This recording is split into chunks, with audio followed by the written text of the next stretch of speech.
Hello किसान साथियों, देख सकते हैं सोयाबीन की फसल में आ चुके हैं फूल।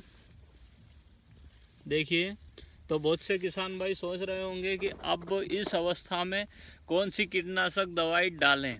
तो किसान साथियों, आपने अगर इमामेक्टिन का स्प्रे अगर पहले कर दिया है तो इमामेक्टिन ना दें।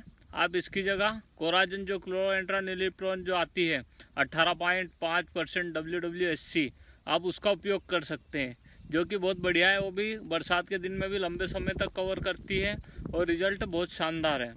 तो आप अगर उसका स्प्रे करते हैं तो वो लगभग सभी तरह की इल्लियाँ, जितने भी प्रकार की जो इल्ली आती है उन सभी को ख़त्म करती है। वो सेमी लूपर और रिंग कटर और सभी तरह की जितनी भी इल्ली है चबाने वाली, सभी को कंट्रोल करती है। लेकिन बात यह है कि रस चूसक पर उसका कोई कंट्रोल नहीं है। और कंपनी वाले बोलते हैं कि इसको डालने से फूल ज़्यादा आते हैं या दाने मोटे मोटे होते हैं, तो ऐसा कुछ भी नहीं है। वो खाली एक कीटनाशक है और कुछ नहीं है। ना तो उससे कोई फूल ज़्यादा आता है और कुछ भी नहीं है। एक बात यह है कि जो कीट है उसको वो अच्छी तरह कंट्रोल करती है, जिसकी वजह से पौधे में फूटन अच्छी होती है और ये फूल जो इल्लियाँ है वो खाती नहीं है। इल्ली ख़त्म हो जाती है, वो अंडे, लार्वा और बड़ी सभी को पूरी तरह से कंट्रोल करती है। आप उसका डोज दे सकते हैं। और अगर आप रस चूसक के लिए उसमें कुछ भी दे सकते हैं, एसीफेट हुआ या कोई सा टेक्निकल आपको रस चूसक के लिए ऐड करना पड़ेगा। रस चूसक में देखा जाए तो मेन समस्या होती है सोयाबीन में वाइट फ्लाई की।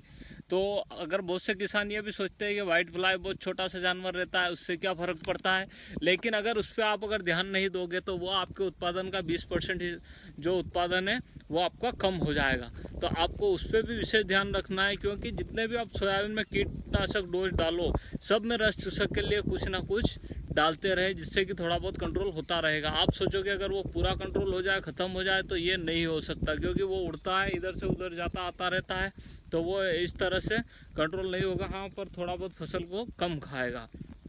तो कोराजन की अगर हम डोज की बात करें तो इसका डोज है 60 ml प्रति एकड़ के हिसाब से आप इसका स्प्रे कर सकते हैं। रिजल्ट 100% शानदार मिलेगा आपको, बहुत लंबा। और दोस्तों, हाँ, साथ में आपको चिपको भी देना है इसमें। और अगर जैसे मान लीजिए आप अगर डबल फंगिसाइड देने की सोच रहे हैं, जैसे बहुत से किसान प्रयाक्सर 2 बार देते हैं, तो आप इसकी जगह कोई दूसरा लोकल फंगिसाइड दे सकते हैं। जैसे मान लीजिए टेबू सल्फर हुआ, अगर टेबू सल्फर भी अगर आप देते हैं तो ये भी सस्ता पड़ता है, रिजल्ट भी अच्छा है, क्योंकि इसमें फंगिसाइड और सल्फर की पूर्ति दोनों सोयाबीन में हो जाएगी। और जब 45-50 दिन की अवस्था में हो, उस टाइम पर आप प्रयाक्सर दे सकते हैं। तो वीडियो अच्छा लगे चैनल को सब्सक्राइब कर देना, वीडियो को लाइक शेयर कर देना।